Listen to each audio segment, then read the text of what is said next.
Bonjour à tous, bienvenue sur cette vidéo de présentation offerte par le Golf de Virton. Mon nom est Pascal et je suis initiateur.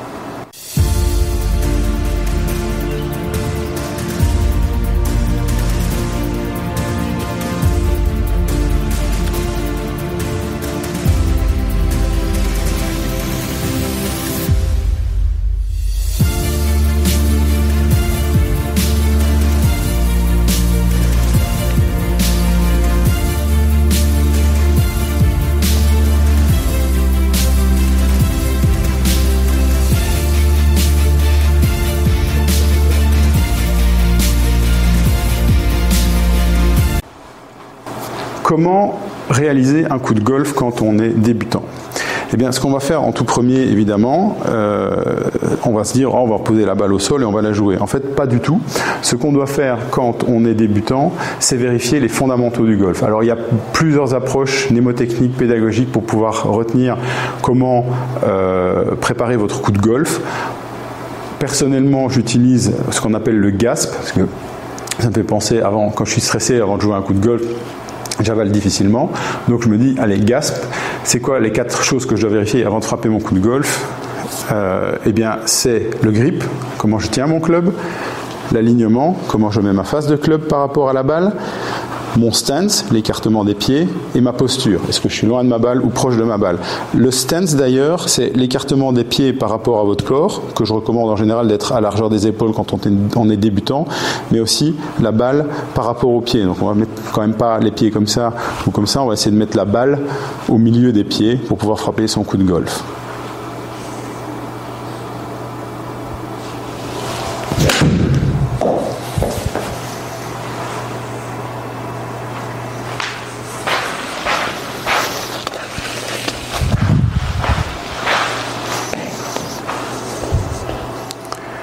Alors, comme je le disais, le premier élément à vérifier quand on veut frapper un coup de golf, c'est le grip.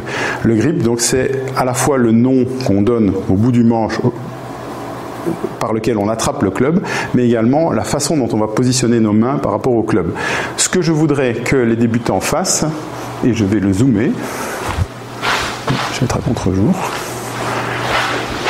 c'est qu'ils prennent leur club comme si c'était un parapluie. Et si vous regardez votre club, en général, il y a des petites marques qui vous permettent en fait de repérer la face, l'orientation de la face de club ici en bas.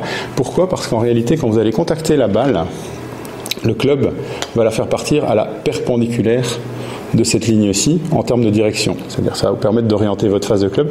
Si vous tapez comme ça, la balle va aller par là. Si vous frappez comme ça, la balle va aller par là. Et si votre swing est droit, vous allez aller envoyer la balle tout droit. Okay, donc vraiment, l'important du grip est de pouvoir prendre les repères. Ça va influencer aussi la deuxième partie qui est l'alignement. Donc, pour pouvoir prendre votre grip correctement, rapidement, vous prenez votre club comme un parapluie devant vous comme ça. Vous mettez votre pouce un peu vertical sur la fameuse marque, j'en ai une ici aussi, qui vous indique le bas de votre face de club. Donc ne mettez pas votre club comme ceci, hein. Il faut le mettre vraiment avec la face dans la direction du pouce. Okay. Une fois que vous avez votre main gauche comme ça, donc qui est posée comme si vous teniez un parapluie, donc votre club vous paraît assez léger, vous attrapez votre pouce avec l'autre main, et là vous devez connecter les mains, là, les avoir l'une contre l'autre.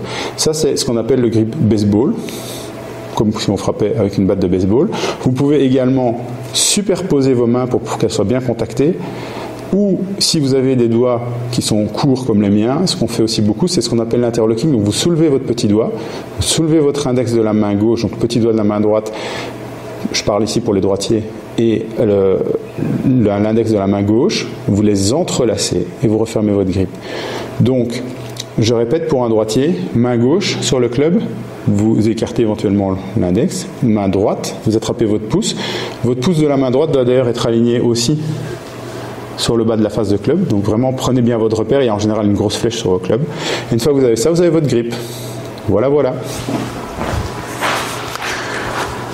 Donc maintenant que vous avez pris votre grip correctement, on va regarder l'alignement. L'alignement, c'est très simple. Si vous mettez votre face de club en direction de votre cible, donc vous la mettez tout droit, vous allez aller tout droit. Si vous vous mettez avec la face de club vers la droite, vous allez aller vers la droite. Si vous vous mettez avec la face de club vers la gauche, vous irez vers la gauche. Tout ça est assez simple en théorie. Ici, vous allez vous positionner devant votre balle, positionnez votre face de club tout droit vers la cible et vous allez pouvoir normalement tirer une balle droite.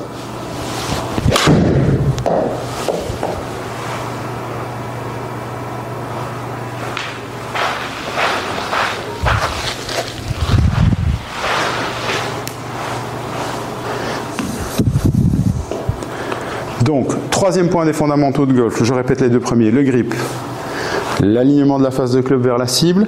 Maintenant, le stance. Comme je disais tout à l'heure dans l'introduction, le stance, c'est en fait l'écartement des pieds, à la fois par rapport à votre corps. Donc, l'écartement des pieds doit être écarté plus ou moins à la largeur des épaules. Alors, il y a plusieurs écoles.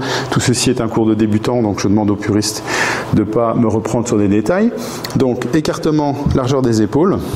Vous posez votre club devant la balle, vous vérifiez que votre balle est bien au milieu des pieds parce que votre bat swing, le mouvement que vous allez faire, va descendre en fait à hauteur de votre sternum, de votre nombril, enfin tout ce qui est le milieu de votre corps, votre nez. Donc si votre balle est au milieu, vous allez taper la balle en descendant avec votre club, le club va frotter le sol et la balle va partir, comme j'expliquais, perpendiculairement à la face de club et tout va bien se passer. Si par contre vous mettez votre club au milieu de votre corps, au milieu de votre stance, qu'est-ce qui va se passer? Vous allez frotter le sol avant la balle, le club va rebondir et vous allez faire ce qu'on appelle une top. C'est-à-dire vous allez taper la balle en remontant, elle va rester au sol. Elle ne monte pas du tout. Voire même, elle n'est pas orientée tout droit. Donc, pensez bien avant chaque coup à vérifier que votre balle est bien au milieu des pieds. Si vous avez un doute, vous mettez les deux pieds face à la balle, un petit pas à gauche, un petit pas à droite, et là vous êtes bon. Votre stance est parfait. Ce qui ne nous empêche pas de revérifier le grip et l'alignement avant de frapper votre coup.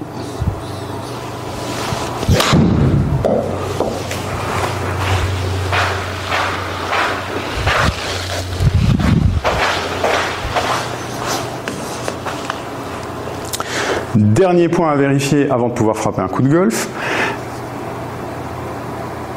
la posture, le P, donc gasp, grip, alignement, stance, posture. La posture, elle ne doit être ni trop loin de la balle, ni trop près, puisque le swing de golf étant un balancier, l'idée est de pouvoir lancer le club et le laisser tourner le mieux possible en frottant le sol. Si vous avez une posture qui est comme ça, vous n'allez pas pouvoir tourner correctement, vous allez vous faire mal.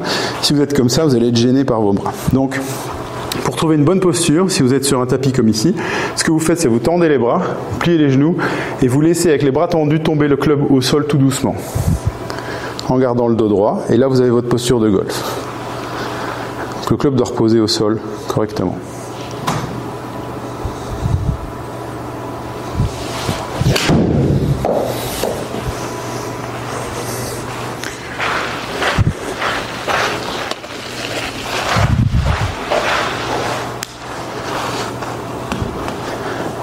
Alors, vous allez me dire maintenant, on a les 4 fondamentaux, donc je sais attraper mon club, je sais aligner mon club, je sais mettre mes pieds par rapport à mes épaules, je sais mettre mon corps par rapport à ma balle, et maintenant, je n'arrive pas à taper ma balle. Pourquoi? En fait, parce que justement, vous essayez de taper votre balle, alors que le swing de golf, ça consiste à essayer de frapper, de frotter le sol sous la balle pour couper l'herbe sous la balle, en fait. Donc, vous devez faire quelques coups d'essai, vous mettez devant votre balle, même à bonne distance, et vous faites des coups d'essai jusqu'à ce que vous frottiez le sol. Il ne faut pas que vous soyez au-dessus du sol, sinon c'est un air shot. Il ne faut pas que vous tapiez le sol avant la balle, sinon ça s'appelle une gratte. Il faut vraiment que vous frottiez le sol avant la balle, donc n'hésitez pas, ne tapez pas des balles comme des mitraillettes. Entraînez-vous d'abord à frotter le sol. Une fois que vous avez frotté le sol, vous vous mettez en position, et là vous faites votre coup de golf. Tranquillement, vous n'essayez pas de frapper la balle, vous essayez de couper l'herbe sous la balle.